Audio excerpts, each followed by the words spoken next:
അതിൻ്റെ അടിസ്ഥാനത്തിൽ അവർ നടത്തിയ പഠനത്തിൻ്റെ അടിസ്ഥാനത്തിൽ ഇപ്പോൾ അതിൻ്റെ പാരിസ്ഥിതിക പഠനവും നടന്നു വരികയാണ്. അതിനുശേഷം റോപ്പ് വേ നിർമ്മാണവുമായി ബന്ധപ്പെട്ടുകൊണ്ടുള്ള കരാറുകൾ നടപ്പിലാക്കാൻ കഴിയുമെന്നാണ് കരുതുന്നത്.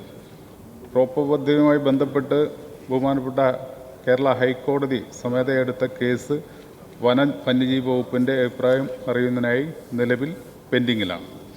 അതിൻ്റെ അത് കഴിഞ്ഞു കഴിഞ്ഞാൽ ആവശ്യമായിട്ടുള്ള നടപടികൾ സ്വീകരിക്കാൻ കഴിയും.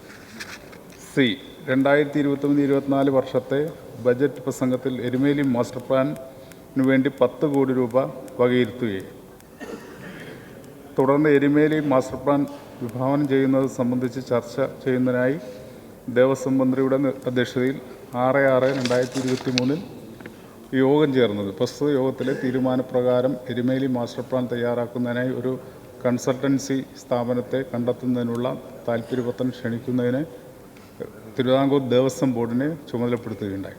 അതിൻ്റെ അടിസ്ഥാനത്തിൽ MPowerS സ്പേസ് ആർട്ട് എന്ന സ്ഥാപനം താൽപ്പര്യം അറിയിച്ചിട്ടുണ്ട്. തുടർ നടപടികൾ സ്വീകരിച്ചു വരുന്നു.